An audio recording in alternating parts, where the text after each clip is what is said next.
Vamos então começar por falar aqui sobre o buffer overflow. Uh, o, o buffer overflow é de facto uma das vulnerabilidades mais antigas desde que se desenvolve software, que podemos ter esta vulnerabilidade. Presumo-se que tenha sido descoberta logo em 1972, portanto já há muitos anos, quase 50 anos que por aí anda, e um aspecto que é de relevo relativamente a esta vulnerabilidade é que, reparem, embora ela já por cá ande há cerca de 50 anos, ainda continua a ser ativamente explorada, está bem? Ela ficou famosa depois em 1998, 88, com Morris Worm. Um, Foi detalhada de uma forma muito interessante aqui em 96, que, o que lhe deu também um grande conhecimento, e afeta as linguagens de baixo nível, C, C++ e Assembly, está bem? O que acontece é que os nossos computadores ainda têm muitos, o sistema operativo e device drivers, muitas partes da programação que são feitas em linguagens de baixo nível.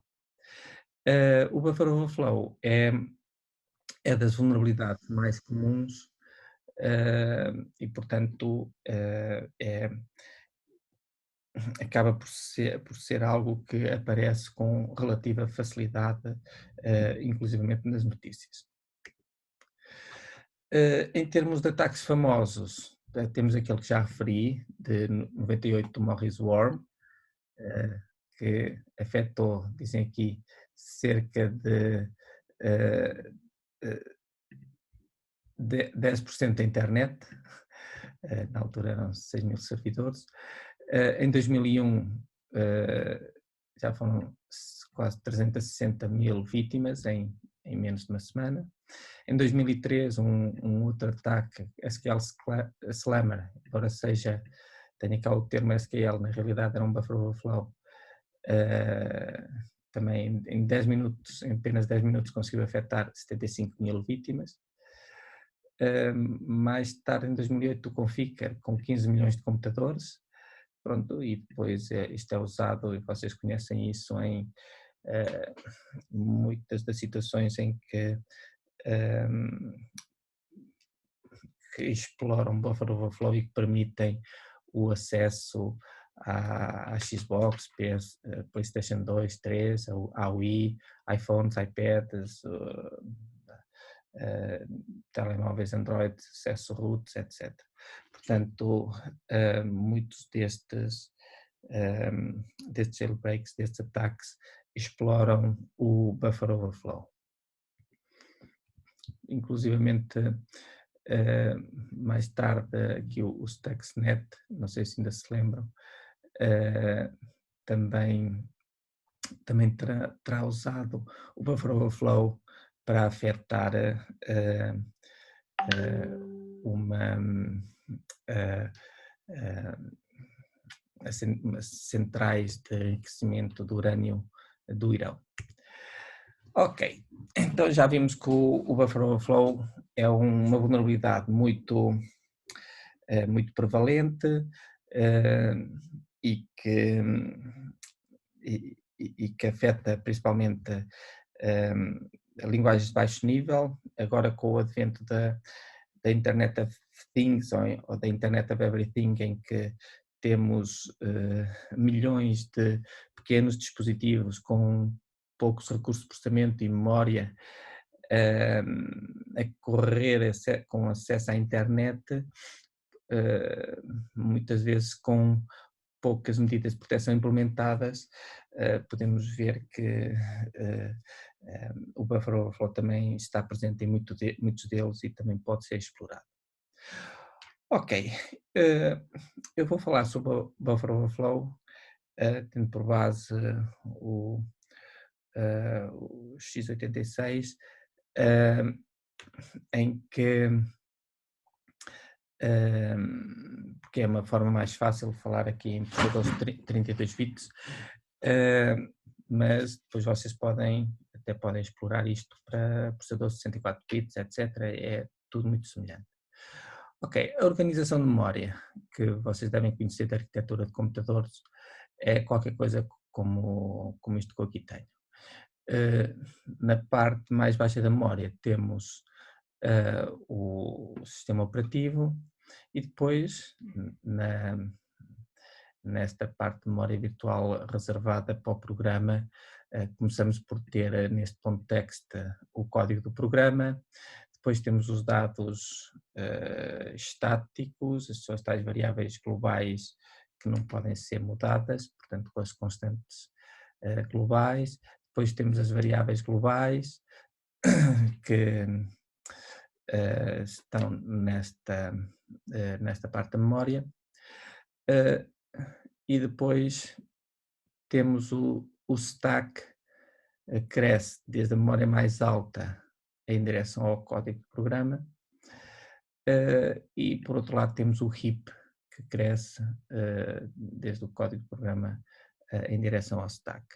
Desta forma, estas duas estruturas conseguem ocupar a memória disponível para o programa da forma mais eficiente, não é? Tem aqui mais espaço para poderem crescer. Nós não vamos falar sobre o heap, que tem a ver com a alocação dinâmica de memória quando o programa está a ser executado, nomeadamente em C com o malloc e depois o free para libertar, mas vamos nos centrar no buffer overflow, na sua vertente mais clássica, explorando o stack.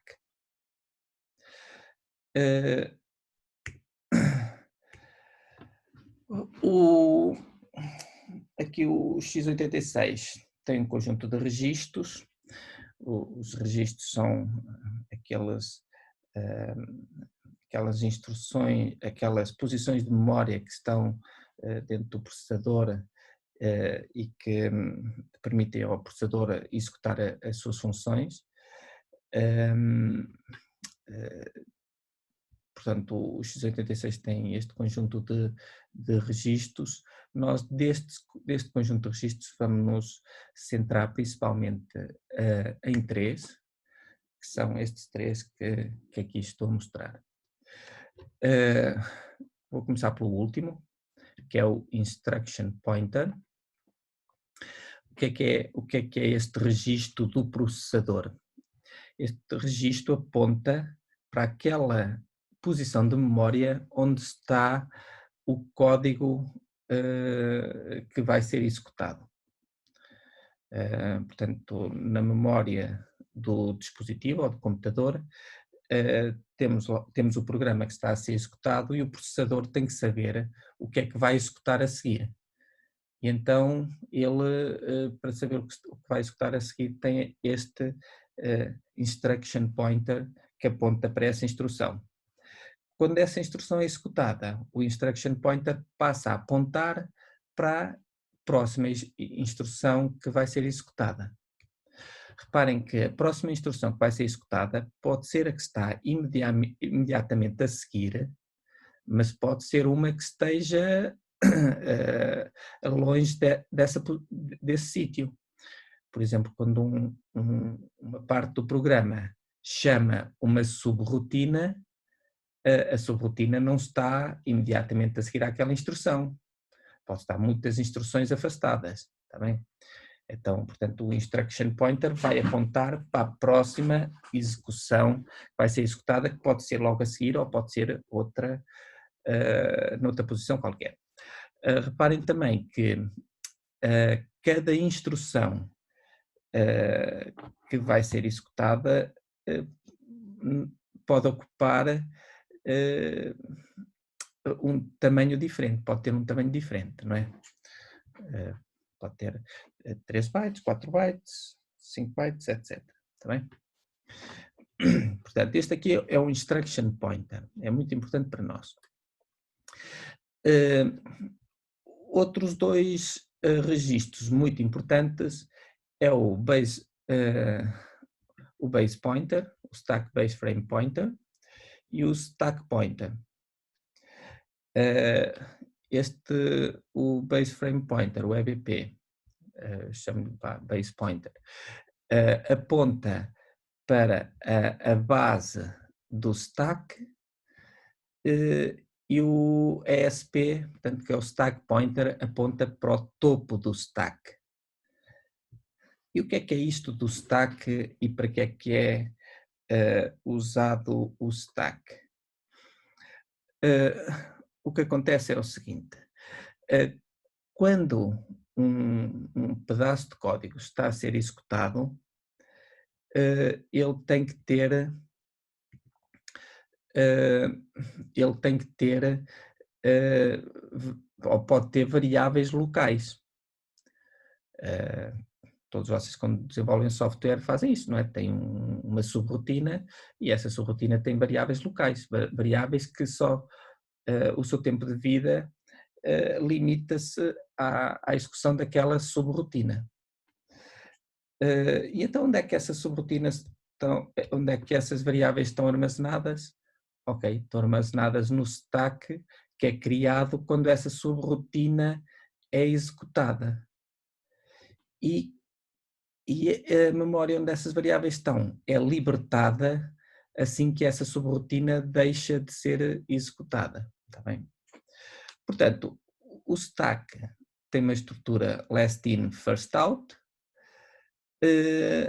Pronto, e para além do registro ESP que aponta para o topo do stack e o EBP que aponta para a base do stack, temos algumas instruções que manipulam o stack, nomeadamente o push, que coloca uma instrução no topo do stack, ou seja, vai também incrementar o ESP, dependendo do tamanho desta instrução, vai colocar o ESP a apontar para o início desta instrução, e o POP que remove uma instrução do stack, portanto vai também alterar o ESP para apontar para alguma instrução que fica no stack.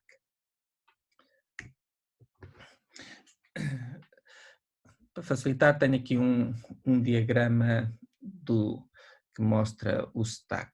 Tá bem?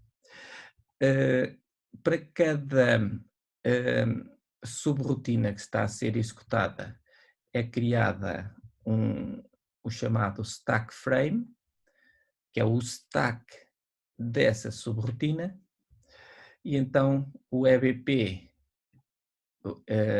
eu aqui deste lado tenho os registros do processador, portanto o base pointer está a apontar para a base do stack, na base do stack é armazenado logo primeira instrução que é armazenada na base do stack é o EBP da subrotina que chamou esta subrotina, e o ESP, o stack pointer, é apontado para o topo do stack.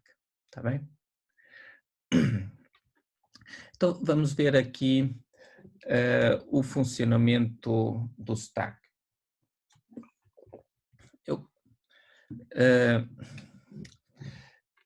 Eu criei aqui um conjunto de diagramas para ajudar a facilitar isso. Ora, tenho aqui duas partes da memória. Para já aqui uma parte da memória .text, onde temos o código do programa, e depois, para caber tudo aqui no mesmo slide, coloquei aqui uma outra parte da memória que tem o stack que nós vamos vendo evoluir, está bem?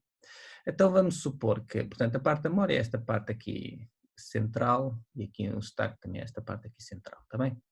Aqui do lado esquerdo tenho só a dizer para onde é que está a apontar os vários registros do processador, está bem? Então vejam lá como é que isto funciona. O programa começa executando o main, não é? Então temos o instruction pointer a apontar logo para o início do main.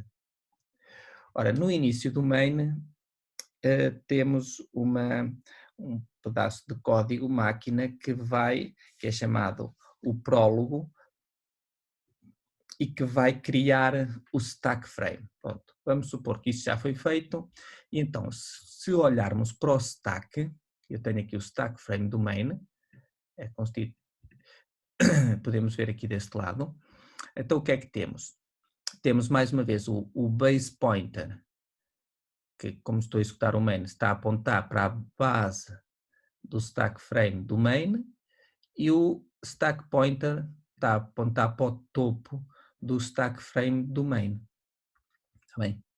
Portanto, no base pointer já sabemos que logo na primeira posição de memória é guardado o EBP do stack frame da função que chamou main, porque antes do main ainda há código que é executado para chamar o programa.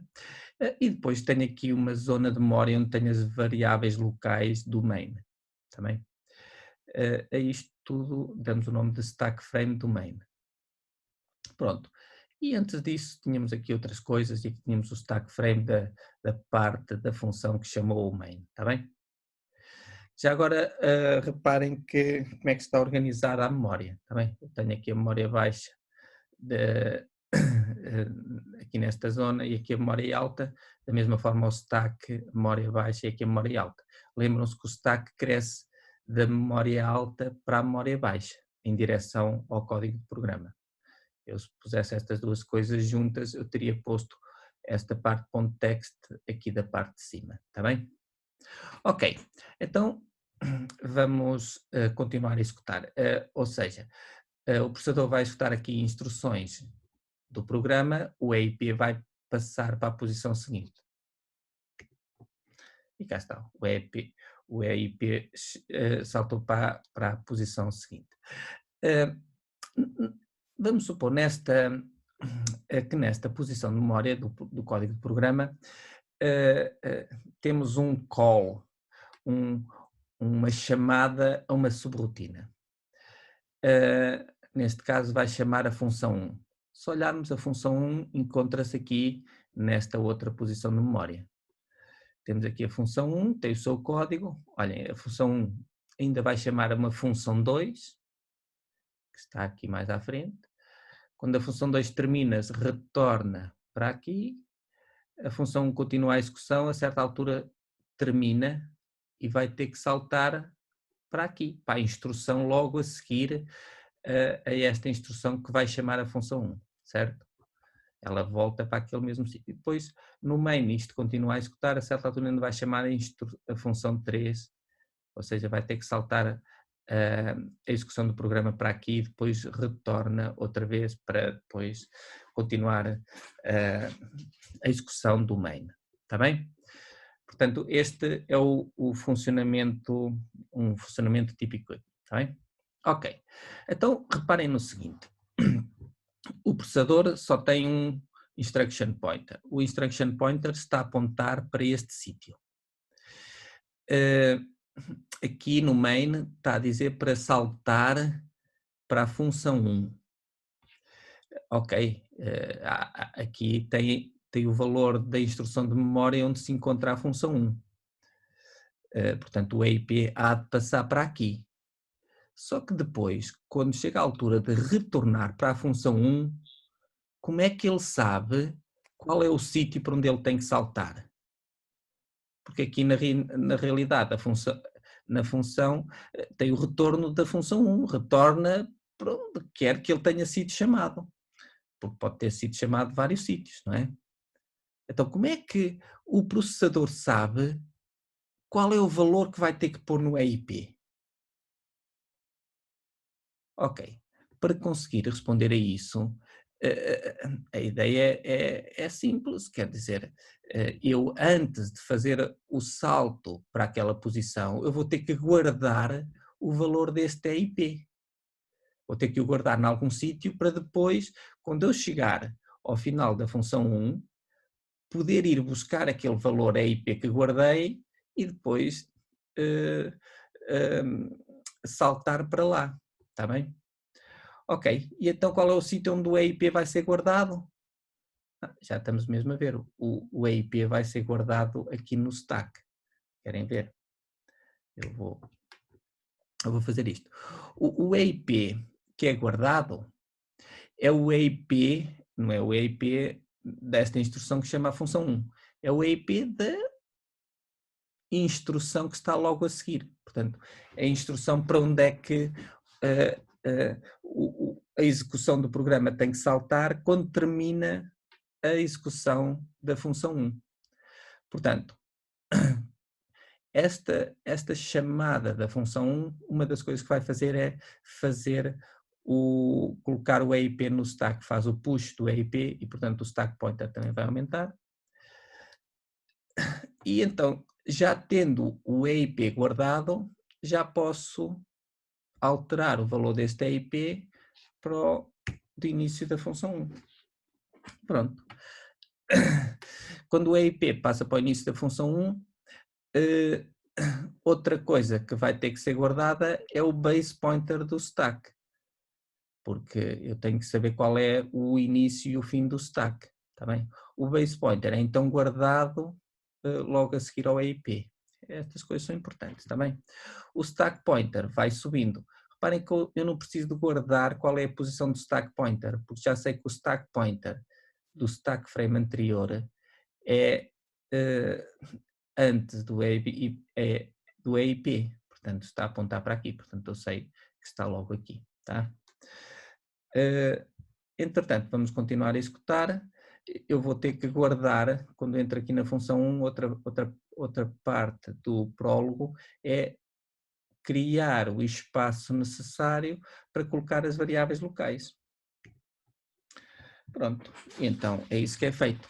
Cria o espaço. O que é criar o espaço? É colocar o ESP com um valor que permita ter aqui na memória espaço para colocar as variáveis locais. Pronto. E após a execução deste prólogo da função, eu criei o stack frame da função 1 com o espaço para as variáveis locais, o armazenamento do EBP e já tinha antes do stack frame o armazenamento do EIP. Vamos supor agora que a função 1 vai chamar a função 2. Reparem que durante a execução da função 1, se ela precisa de aceder às variáveis locais, como eu tenho o EBP e o ESP, eu sei onde é que estão as variáveis. Eu posso ver por aqui o EBP mais 4, o EBP mais 6, o EBP mais 8 e sei as posições de memória onde estão essas variáveis, está bem? Então, chega uma altura que vai chamar a função 2. Mais uma vez, vai haver um salto, o EIP tem que ser guardado, depois salta para a função 2, porque já tenho o EIP guardado, vou ter que guardar o base pointer do stack, porque eu não tenho outra forma de o calcular, e depois, fazendo o prólogo dessa função, concluindo o prólogo da função, vou criar espaço para as variáveis locais da função 2. E pronto, enquanto está a ser executada a função 2, estão-se a usar estas variáveis locais que estão aqui armazenadas no stack, está bem? E reparem que as variáveis da função 1 mantêm-se guardadas no stack e as variáveis locais do main também, embora o main e a função 1 neste momento não estejam a ser executadas, está bem?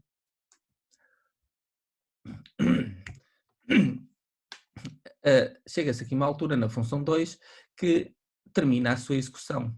Ao terminar a sua execução, o que é feito? Posso libertar o meu stack, a memória que está a ser ocupada. Então, uma das coisas que é feito é o ESP passa a tomar o mesmo valor que o base pointer. E, portanto, o ESP deixa de estar a apontar para o topo do stack. Dizemos que o topo do stack é mesmo este sítio onde está a base do stack também. Então, neste momento, tenho o meu EBP a apontar para um endereço onde tenho armazenado o EBP da função 1. Reparem que eu, quando retornar da função 2, eu vou retornar para aqui, para a função 1. E quando eu estou a executar a função 1, tenho que ter o meu stack frame perfeitamente definido. Então, tenho agora que dizer, olha, para o registro EBP, toma o valor que está armazenado aqui nesta posição de memória. Porquê? Este valor é o endereço da base, do base pointer do stack frame da função 1. Pronto, e é isto que vai ser feito. Ou fazer isto, o ESP também desce uma posição, na realidade passa para uma memória mais alta, e o ESP fica a apontar para o instruction point de retorno da função 1. Certo? Ainda aqui estou e digo, olha, o instruction pointer agora deve-se tomar a este valor. Então, é só fazer um pop do instruction pointer, o instruction pointer passa a tomar este valor e, portanto, passa a apontar para a instrução seguinte daquela que foi usada para chamar a função 2, e o ESP vai naturalmente passar também aqui para a posição seguinte, e fica isto assim. O ESP fica a apontar para o topo do stack frame da função 1, o EBP já estava a apontar para a base do stack frame da função 2, o EIP passou para a instrução seguinte da instrução que chamou a função 2, e esta memória já não interessa para nada. Na realidade não é reescrita com zeros nem nada, portanto, se aqui temos valores que são críticos e que devem ser guardados, reparem que lá fica na memória, até ser reescrita de novo, está bem? Um aspecto muito importante é que, conforme podem ver, o stack frame da função 1 está aqui perfeitamente guardadinho e com os valores que deveria ter para poder continuar normalmente a sua execução. Está bem? Pronto, já agora chega aqui uma altura que também a função 1 também chega ao final, mais uma vez o ESP passa a apontar para a base do stack frame, onde se encontra o EBP da stack frame do main. O EBP vai ficar com o valor do EBP do stack frame do main, que está a apontar para este sítio aqui. Ao fazer isto, o ESP também avança, e neste momento o ESP está a apontar para o EIP de retorno do main, que é a instrução seguinte àquela em que foi usada para chamar a função 1. Portanto, faço o pop do EIP, ou seja, o EIP, o meu ponteiro EIP vai ficar com este valor que aqui está, e o ESP salta para aqui. E mais uma vez, o processador está a executar as instruções aqui do main, e se necessita de aceder às suas variáveis locais, estão aqui perfeitamente, mais uma vez, perfeitamente estruturado o seu stack. Isto que aqui está é memória que pode ser reescrita caso seja necessário. Já agora, só para exemplificar isso, a certa altura aqui no main, vou chamar uma função 3. O que é que vai acontecer? Já estão a ver, o EIP vai passar para aqui, depois o base pointer e depois as variáveis locais da função 3. E é o que eu aqui tenho. Fui para a função 3, eu agora já saltei mais uns passos. Foi criado no prólogo da função 3 o stack frame, portanto o EBP, reparem, tenho aqui o EIP de retorno ao main, na instrução seguinte, tenho o base pointer do stack frame do main e tenho o stack pointer que aponta para o topo do stack frame da função 3. Pronto, e esta memória, estão a ver, está a reutilizar a memória que tinha ficado livre, eventualmente, da função 2 e da função 1, está bem? Já agora também aqui um ponto de atenção para certas situações que, mais uma vez, quando isto é criado, não é reescrito nada que está na memória. Portanto, se isto aqui, os valores que estavam aqui da memória da função 1 e da função 2 continuam cá, está bem? Caso, se quisesse explorar esse aspecto, está bem? Não é isso que vamos fazer, mas a ideia que eu queria deixar acerca do funcionamento do stack enquanto o programa está a ser executado era esta.